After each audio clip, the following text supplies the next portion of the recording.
पहला अंतर्राष्ट्रीय ओबीसी हिंदी साहित्य सम्मेलन डीयू के दयाल सिंह कॉलेज में हुआ सम्मेलन। ओबीसी साहित्य को लोगों तक पहुंचाना है मकसद।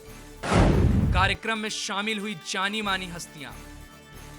दिल्ली यूनिवर्सिटी के दयाल सिंह कॉलेज में पहले अंतर्राष्ट्रीय ओबीसी हिंदी साहित्य सम्मेलन का आयोजन किया गया।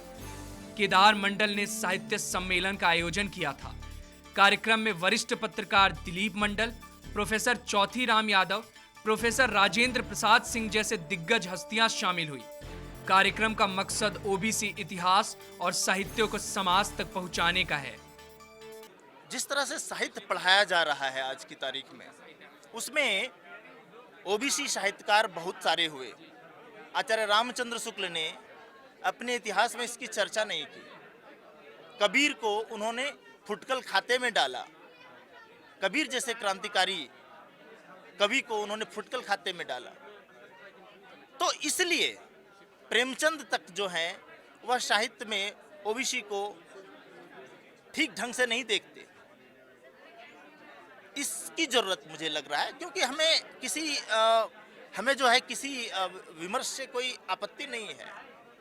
समाज को बेहतर बनाने के लिए हमें समान रूप से मजबूत बनना पड़ेगा, और जब आप समान रूप से मजबूत बनेंगे, दलित विमर्श, आदिवासी विमर्श, ओबीसी विमर्श, तो फिर हम ब्राह्मणवाद के खिलाफ ठीक ढंग से लड़ पाएंगे। ओबीसी साहित्य की विशेषता को बताते हुए प्रोफेसर राजेंद्र सिंह कहते हैं कि ओबीसी साहित्य की आवश्यकता पहले भी थी और आज भी है, और ओबीसी साहित्य ही है जो पाखंड का विरोध करता है। दलित साहित्य और ओबीसी साहित्य में एक रूपता है।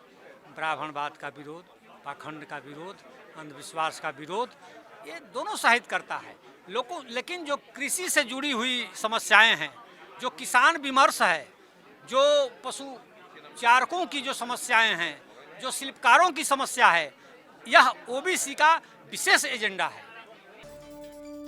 प्रोफेसर श्रवण देवरे ने आदिवासी और दलित साहित्य को सबसे पुरानी अवधारणा बताया, जो लोगों के सामने कई रूपों में सामने आई। साथ ही उन्होंने दलित और आदिवासी साहित्य एकता को मजबूत करने पर जोर दिया।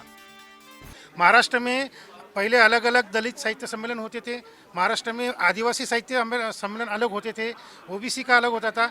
लेकिन हमने जो कोशिश की है कि दलित, आदिवासी, ओबीसी, ये तीनों साहित्य धारा जो है, प्रवाह जो है, एक इकट्ठा आ जाए, ये कोशिश हम महाराष्ट्र में कम से कम 20 साल से हम कर रहे हैं और हो रहा है काम। तो ये इसकी एकता की जरूरत तो है ही। ओबीसी साहित्य और दलित साहित्य की एक जैसी विचारधारा पर जोर देते हुए प्रोफेसर चौथीराम यादव कहते हैं कि ओबीसी विचारधारा अंबेडकर विचारधारा जैसी ही है। दलित साहित्य की तो वैचारिकी है, और अगर वैचारिकी होगी तो खुले अंबेडकर, बुद्ध और कबीर की वैचारिकी जो है वही मैंने कहा था, वही ओबीसी की भी होगी, वही मैंने दलित की भी होगी। देश में पहली बार ओबीसी हिंदी साहित्य सम्मेलन को लेकर दिग्गज हस्तियों ने एकजुटता दिखाई है और समय समय पर ऐसे कार्यक्रमों का आयोजन करने का फैसला किया है, जिससे समाज को ओबीसी साहित्य को जानने में मदद मिले, क्योंकि इसी समाज से कई बड़े समाज सुधारक और राष्ट्र निर्माता देश को मिले हैं। Bureau report, national Dastak.